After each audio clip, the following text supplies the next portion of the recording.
लोकसभा चुनाव के नतीजों के बाद एनडीए के सभी घटक दल के नेताओं ने सर्वसम्मति से नरेंद्र मोदी के नेतृत्व में भरोसा जताते हुए उन्हें गठबंधन के नेता के रूप में चुना है और तीसरी बार उन्हें प्रधानमंत्री बनाने के लिए उनका मार्ग प्रशस्त किया है। इसी के मद्देनजर नवी मुंबई भाजपा जिलाध्यक्ष संदीप नाइक के नेतृत्व में वाशी स्थित छत्रपति शिवाजी महाराज चौक में आनंदोत्सव मनाया गया। इस दौरान पूर्व सांसद संजीव नाइक, भारतीय जनता पार्टी जिला कार्यकारिणी सदस्य, भाजपा के पूर्व नगर सेवक, पूर्व नगर सेविकाएं मौजूद थी। इस दौरान नरेंद्र मोदी के जय घोषों के साथ संपूर्ण वातावरण ऊर्जा में लबरेज उठा। वहीं संपूर्ण परिसर भाजपा मय सा तब्दील हो रहा था।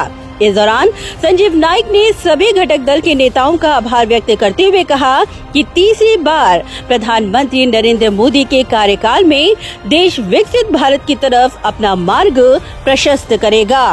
आज या ठिकाणी पुन्हा माननीय मोदी साहेब भारताच्या सर्वोच्च पदावरती, प्रधानमंत्री या पदावरती तिसऱ्यांदा शपथविधी समारोहाच्या माध्यमातून देशाची सेवा करण्यासाठी पूर्ण सज्ज होत आहेत। या ठिकाणी एनडीए सरकार पुन्हा आपल्या देशाच्या लोकांची सेवा करायला तत्पर होतोय। आज हा जो जल्लोष आपल्याला नवी मुंबई भारतीय जनता पक्ष परिवाराच्या वतीनं करण्याचं सर्वांनी योजलं आणि मोठ्या संख्येने बघाल की नगरसेवक, नगरसेविका, शहराचे, इतर मंडलाचे, इतर प्रकोष्ठचे पदाधिकारी या ठिकाणी येऊन त्यांनी जल्लोष केलेला आहे।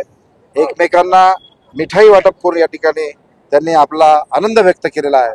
मला विश्वास आहे की आम्हाला थोडंसं दुःख या गोष्टीचं आहे की सीट नक्कीच या ठिकाणी कमी झाल्याचं आम्हाला दुःख आहे। श्रेष्ठ आमचं नेतृत्व या ठिकाणी नक्कीच या संदर्भामध्ये पुढची रणनीती करेल, परंतु मला विश्वास आहे की ज्या पद्धतीनं दोन्ही ज्या सरकारचे 10 वर्ष पूर्ण केले त्याच पद्धतीनं तिसऱ्यांदा सरकार हे जोमानं काम करेल। ज्या गोष्टी या निवडणुकीमध्ये जनतेला जे आश्वस्त केलेलं आहे की या गोष्टी आम्ही करू, जे मोदी साहेबांनी सांगितलेलं आहे ते एनडीए सरकार पुढच्या 5 वर्षात पूर्ण करेल।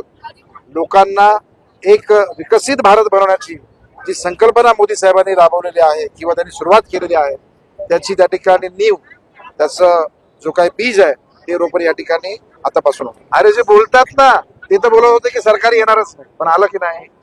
विरोधकांचं काम आहे सरकारच्या विरोधात बोलणं, आमचं काम आहे जनतेला दिलेल्या वचनांची पूर्तता करणं। हे सरकार 5 वर्ष नुसतं टिकणार नाही तर पुढच्या 5 वर्षानंतर येणाऱ्या सरकाराची पायाभरणी हे सरकार। Bureau report, Navi Mumbai network.